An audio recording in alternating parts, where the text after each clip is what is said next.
Welcome to the JP8 Report. This is James Pierce with the JP8 Report, episode 389.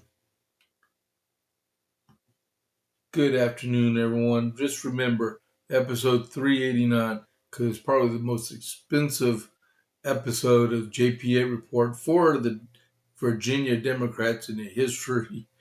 Oh my goodness, man. I was enjoying myself eating breakfast with a bunch of friends, and I looked at it while my watch started buzzing, my phone started buzzing. And I'm like, what in the world? And the guy who was right next to me said, James, that came out like a couple of days ago. And I said, no, it really didn't. And then I said, and then I was going through my ex, and I was like, this just happened. And he said, no, it didn't happen yesterday. And then all of a sudden, over the corner, we saw breaking news. And it said Virginia redistricting announcement or whatever it was. And it's like, oh, wow.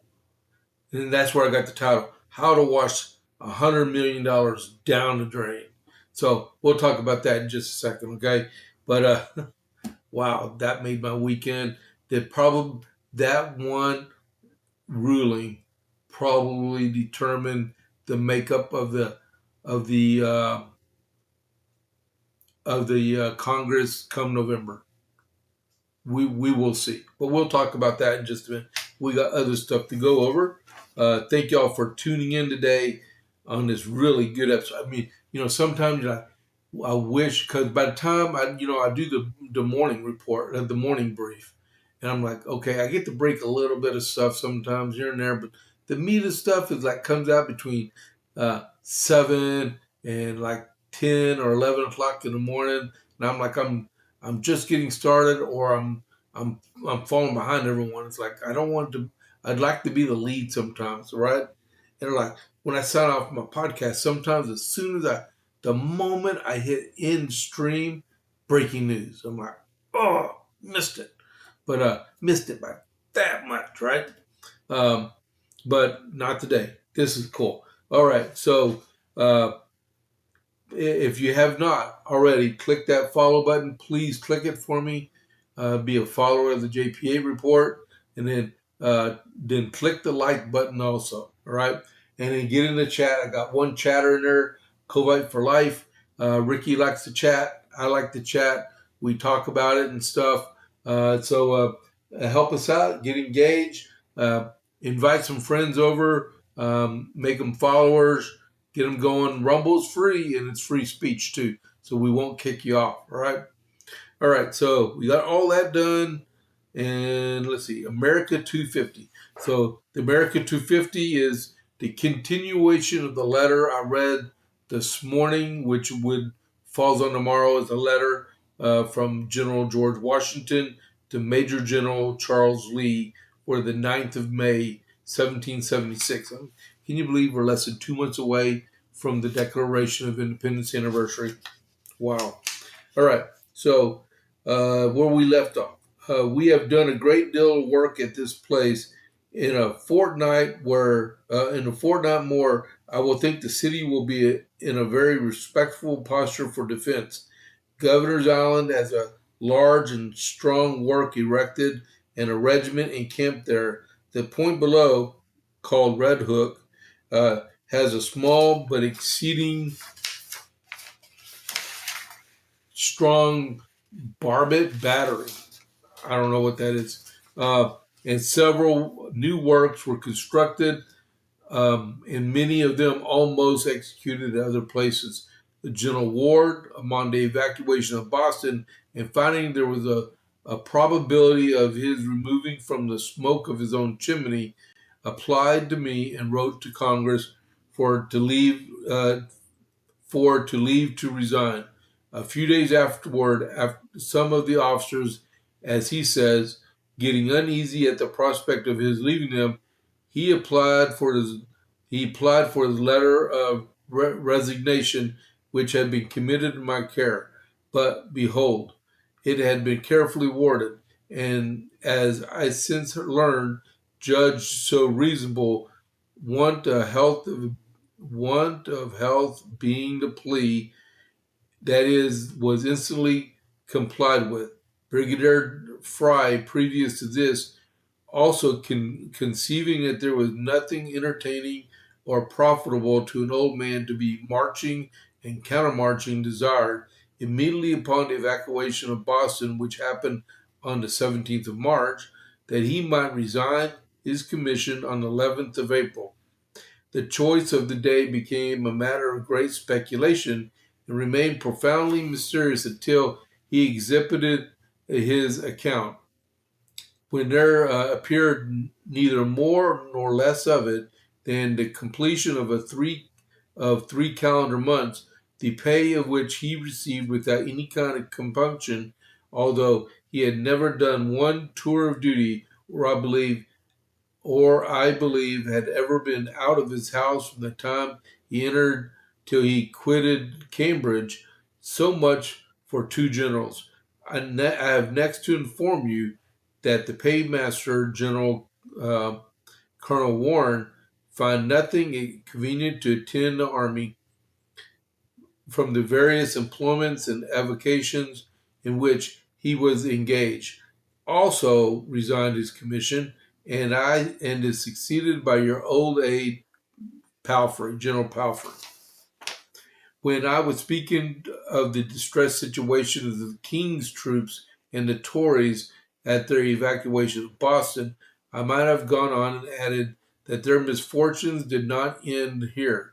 It seems upon their arrival at Halifax, many of the former were obliged to encamp, although the ground was covered deep in snow, and the latter to pay $6 a week for sorry upper rooms, and so in them men, women, and children as thick, comparatively, as the hair upon their heads.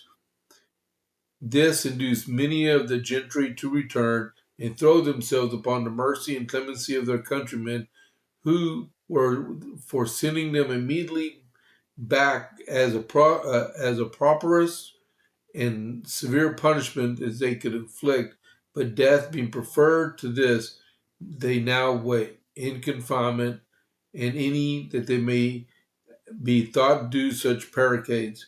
All the ships of war have left this place and gone down to the Hook, except the Asia, and lays 5 miles below the Narrows, and 12 to 14 from hence.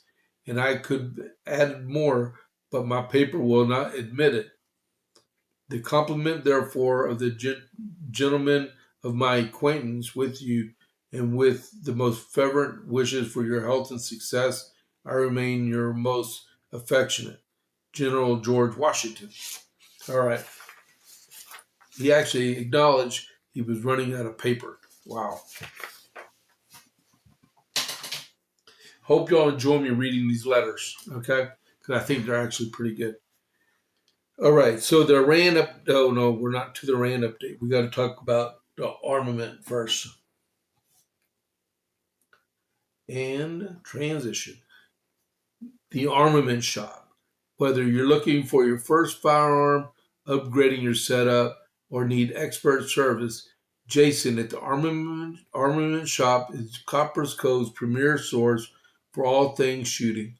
Browse our wide selection of pistols, rifles, and shotguns, backed by top-tier gunsmithing for repairs, along with reloading supplies and professional cleaning to keep your firearm in peak condition. Need a transfer? We make FFL transfers fast, easy, and affordable. Need your CHL? Jason can handle those classes. He has over 3 decades of experience. Visit the Armament Shop today at 115A West Avenue D in Coppers Cove, or call or text at 254-560-2023, or visit www.armamentshop.com. That's www.armamentshop.com. The Armament Shop.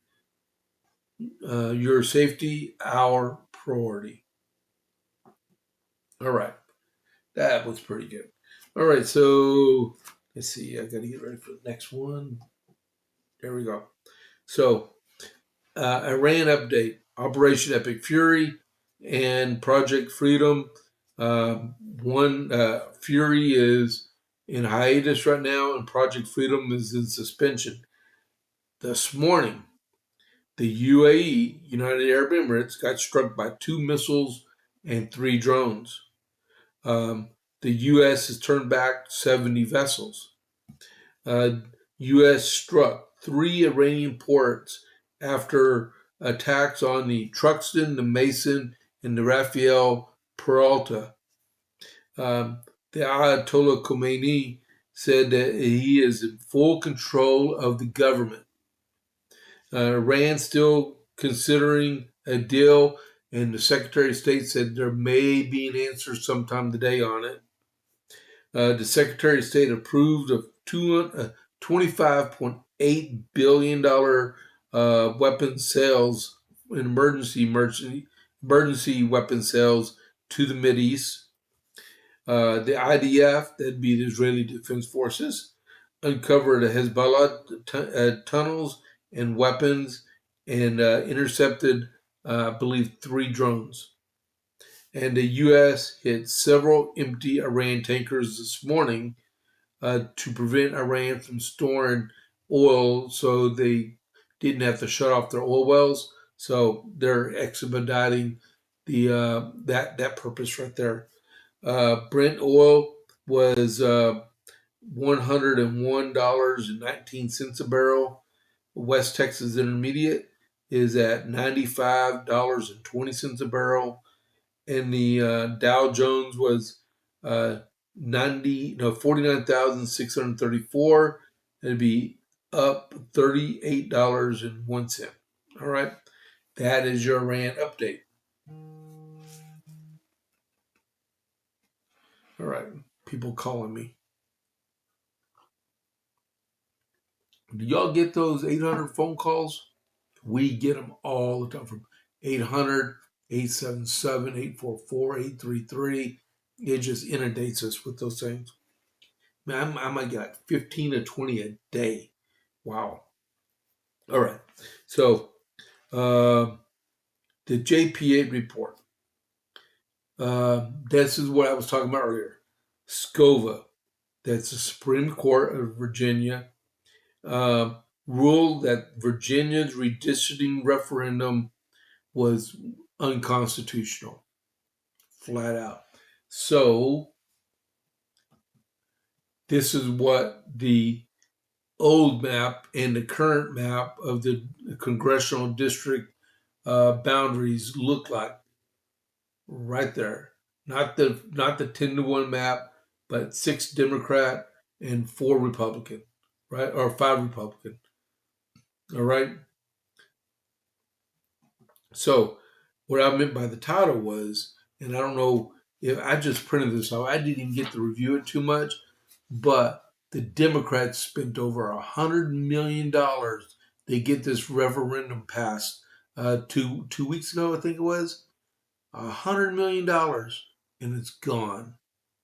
$100 million They could have shored up some social program inside of the state of Virginia.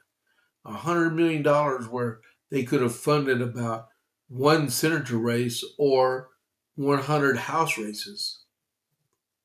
$100 million could have helped fund many city councilmen and or just the average citizen that has that money could have used it to pay bills off or take their family out on dinner, but it's gone. The people that got rich from this $100 million is the campaign advisors, the newspapers,